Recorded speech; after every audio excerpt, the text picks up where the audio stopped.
Hello there, many thanks for staying tuned to Superscreen Television. This is Superscreen News R10, broadcasting to you live from Lagos. I am Blessed Omonose. Ahead of the 2019 general elections, the Sultan of Sokoto and President of the Jamiat Nasrul Islam, Said Abubakar III, has warned politicians against making hate speeches in the country. The Sultan said rather than propagating hate speech that portends danger to democracy, politicians should provide dividends of democracy to the people. Abubakar disclosed these at the annual pre-Ramadan lecture of the JNI, which held at the JNI headquarters, Kawo, Kaduna State. The Sultan expressed concern about happenings in Kaduna State and called on the politicians in the state to stop making hate speech. People's Democratic Party (PDP) member, Kaduna State House of Assembly, Labari Tella has urged his constituents to avoid acts capable of breaching peace during the May 12 local government elections in the state. Tella, who gave the advice in an interview with a journalist in Kaduna, specifically advised the youth to behave responsibly during the exercise. Report says the election for chairmanship and councillorship positions will be conducted in the 23 local government areas of the state. Teller further urged the people to vote for credible candidates irrespective of ethnic or religious affiliation to promote democracy and development of the state. He said politicians should place the collective concern of the people above personal interests for the common good of all. Still on election matters, the All Progressive Congress (APC) has cancelled last Saturday's Ekiti governorship primary election, ordered that a fresh one should be held on Friday. This was the outcome of a marathon meeting of the National Working Committee of the party, which was held on Monday and ended on Tuesday. The National Publicity Secretary of the APC, Bolaji Abdullahi, announced the party's decision to journalists at the party's National Secretariat in Abuja.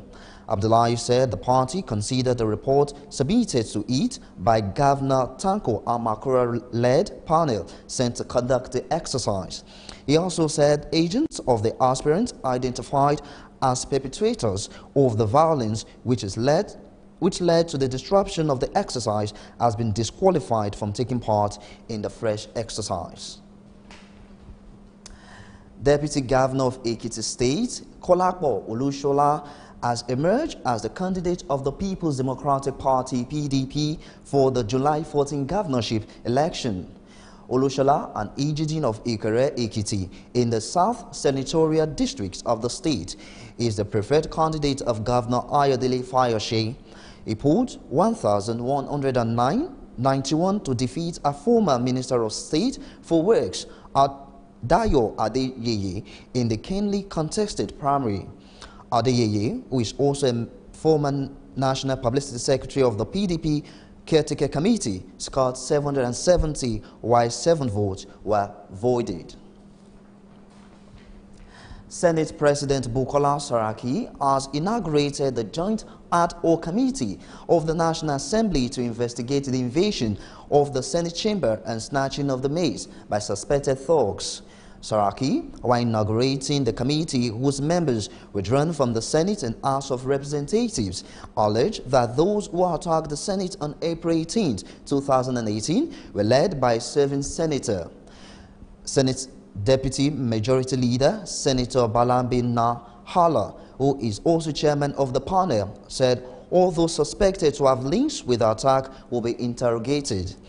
Saraki said the event of the 18th of April 2018 will go down as one of the darkest days of Nigerian democracy.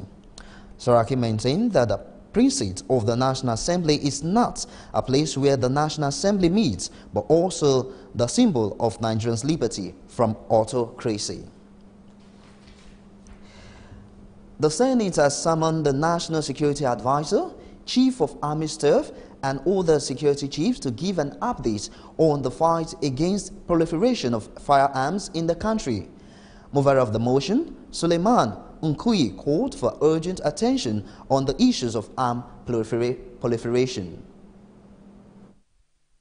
Section 3 of the Firearms Act, Mr. President, specifically mentioned that no person should possess the category of firearms as seen with these heartless persons unless that person is granted a license by Mr. President himself. Section 4 of the Act gave the Inspector General of Police the power to issue license for people with less lethal firearms. But one does not need to ask whether all the firearms bearing elements ranging from kidnappers, armed robbers, armed herdsmen, cattle rustlers, cultists, etc., got their licenses from these appropriate quarters, because the answer is simply, clearly and emphatic, no. Other lawmakers speak in the same vein, calling on an urgent address to the situation of proliferation of arms in the country. I have had suggestions and views on inviting service chiefs and security personnel to come here and brief us on the issue of firearms. But no matter how many of them we invite here, the central issue is that the political class are complicit in the proliferation of arms in Nigeria. It is not possible for our security agencies to bring an end to the violence, the killings, the bloodshed, and the proliferation of arms in this country as long as the political class include violence as part of their strategy. The problem in this country is our inability to enforce our laws. The law is there. Sections 3 and 4 of the Firearms Act is prohibiting certain category of firearms unless you are properly licensed to do so. But in our society, we will wait for a presidential order or IG directing before police officers will do their job. And therefore, we have this accumulated proliferation of firearms all over the entire country. And therefore, we are all endangered species. The rate of killings, the inadequate and poor response by the security agencies to address this. And as we say, how easy it is now for individuals to be armed, the way individuals are carrying AK-47 as if they're just carrying an accessory. So what do we do? And I think in going to the prayers, I'd like us to say, what do we do? How do we assess, how can we stop this proliferation? Or how easy it is for some of our fellow citizens who have been able to get access to arms so easily. What can we do about it? Inspector General of Police, Director General of the Department of State Services, and the Controller General of Customs make up the list of security chiefs invited. President Muhammadu Buhari has written the Senate requesting for the screening and confirmation of Festus Keyamo and 6 other members of the board of the Nigerian Deposit Insurance. This was contained in executive communication read by Senate President Bukola Saraki during Tuesday's plenary. The distinguished Senate President requests for confirmation of appointment of chairman and members of the governing board of the Nigerian Deposit Insurance Corporation. In compliance with Section 5(4) of the Nigerian Deposit Insurance Corporation Act 2006, it is my pleasure to forward to the distinguished Senate the underlisted nominees for confirmation as the chairman and members of the board of Nigerian Deposit Insurance Corporation. Their CVs are attached herewith. Chief Olabode Akim Mustafa, Chairman, Ogun State, Southwest. Alhaji Garba Buba, Member, Bauchi. Bello Garba, Member, Sokoto State.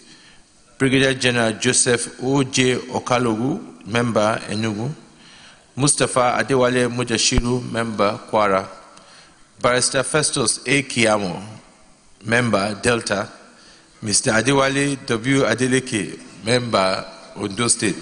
It is my hope that the Distinguished Senate will consider and confirm the nominees in the usual expeditious manner.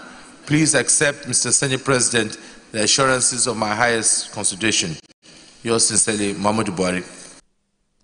In a similar development, President Muhammadu Buhari also forwarded the name of Altairu Gaba for confirmation as a replacement of the Resident Electoral Commissioner of Niger State. Vice President Yemi Osinbajo said Nigeria has recovered about 7.8 billion naira, $378 million and 27,800 euro through the whistleblower policy launched by President Muhammadu Buhari in December 2016.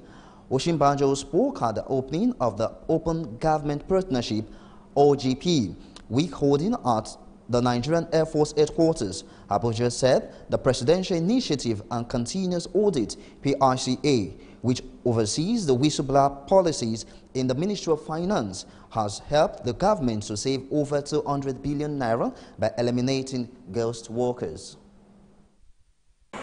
What our experience with the OGP in Nigeria has proved is that it is possible to build a coalition of like-minded reformers drawn from government and non-state actors. In addition to joining the OGP and developing a National Action Plan in 2016, the federal government also established a Presidential Initiative on Continuous Audit, PICA, housed in the Federal Ministry of Finance, to clean up the federal payroll and pension system across all the ministries, departments, and agencies. PICA's work in this regard has helped the federal government save more than 200 billion naira by eliminating ghost workers. Like the TSA, we're also aggressively expanding the rollout of the Government Integrated Payroll and Personal Information System, IPIS, to ensure that the loopholes that enable payroll fraud are permanently blocked. PICA also oversees the whistleblowing program, which we launched in December 2016. That program has seen recoveries of 7.8 billion naira, $378 million, and 27,800 pounds sterling as of March 2018. On his part, Minister of Justice Abubakar Malami stressed the need for the federal government to partner with private sector in the aim of diversifying and improving the economy of the country. Government and civil society groups, including businesses, can sit down together side by side in equal numbers to co-create transformational commitments contained in the National Action Plan, which is guiding document of the Open Government Partnership. I am pleased to inform you all that Nigeria's National Action Plan came about after a robust consultative process between civil society groups and government.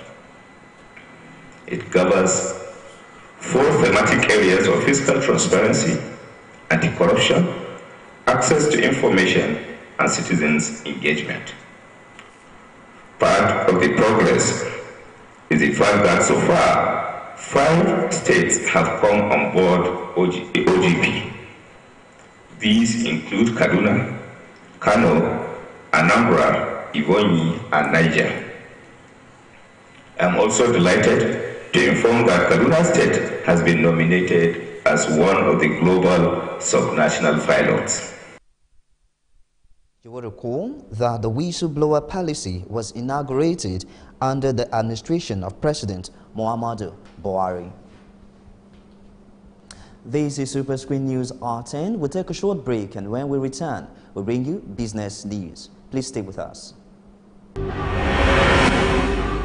Before they come, they're supposed to, give us some information, notice. at least maybe a week or so. There was nothing like that. Hunger is everywhere in Nigeria. People are dying every day, but Nigeria government are keeping quiet. Housemen are killing people. Why? It's not what we expected because of these old men that are leading us, and you people know, you are aware that these people are not the right people to lead us. These kind of people that are leading us here are people of black mind. They just care about themselves and their family. You are affecting my village. Let me use if I call it useless, I'm not a mistake. The other place where they build a shop, call it plaza. Say each shop there 4 million naira, which I don't have the money, so I have to leave. If you plan to get a tribal mark, it takes a lot of pain, but after some time, you enjoy it. No, we experience hold up now during the construction time. Then after some time, we start enjoying it. The way they are doing the construction is too slow. It's too slow.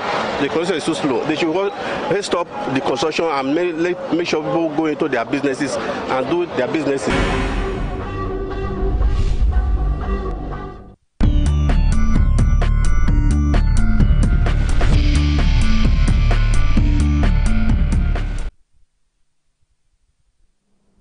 Welcome back, and now to business news. President of the Senate, Bukola Saraki, has urged the international oil companies, IOCs, and members of the Oil Producers to Trade Action section operating in Nigeria not to induce lawmakers during the consideration and passage of the Fiscal and Host Communities Bills. The bills are components of the Petroleum Industry Bill now before the National Assembly. Saraki said the leadership of the 8th National Assembly had made it clear to all members involved in the process to leave above board. He called on the leadership of the IOCs, OPTs, to report any lawmaker who seek any personal favor when the process of passing the bill commences this month. The coordinator of the National Youth Service Corps in Osun State, Emmanuel Atta, says the federal government has made plans for corps members with good business ideas to get loans of between 200,000 and 2 million naira to start their businesses after the service year. The coordinator disclosed this during the Skill Acquisition and Entrepreneurship Development Interplanting Competition and Exhibition at the NYSC Orientation Camp in Ede, Osun State on Tuesday. Also said the loan, which could be given in collaboration with the Bank of Industry, BOR, the Central Bank of Nigeria, CBN, the Small and Medium Enterprises Development Agency of Nigeria, would be made available to corps members after they might have undergone skills acquisition and entrepreneurship development programs. Still on business, the National Information Technology Development Agency, NITDA, says the country spends about $2 billion, which amounts to 611.5 billion naira at the official exchange rate of 305.75 naira to $1 on information technology projects annually. The agency also said it has saved over 6 billion naira for the federal government through its advisory role in the last 1 year, adding that the agency had always strived to correct the errors in its projects. The Director General, NITDA, Isa Pantani, disclosed these at a stakeholders workshop on information technology projects, clearance guidelines and portals in Abuja. He said some of the IT projects, in the country failed due to poor conceptualization and planning. As the federal government diversifies the economy, some experts are advocating solar energy as the best alternative to electricity supply. These electrical engineers from Europe disclosed these to journalists at a forum to enlighten the public on the importance of solar energy. Many African countries, and Nigeria is more industrialized than most, suffer from power cuts, suffer from having not ability to distribute the power. Battery storage, you know, when you have solar, a lot of people have said, well, we have solar, but it not sunny every day. So we've just had a load of rainstorms, your grid's gone down a little bit. So what battery storage does, it takes in the sunny days the batteries and releases it. So now battery and solar can be reliable and consistent and deliver a lower price than electricity from fossil fuels. Over the last 10 years, the cost of solar panels have come down by 90% and batteries have come down by 90% as well. These batteries last 20 years, 10 years. That, on the industrial scale, we're talking about even the one for the small domestic off-grid, minimum 3 years warranty.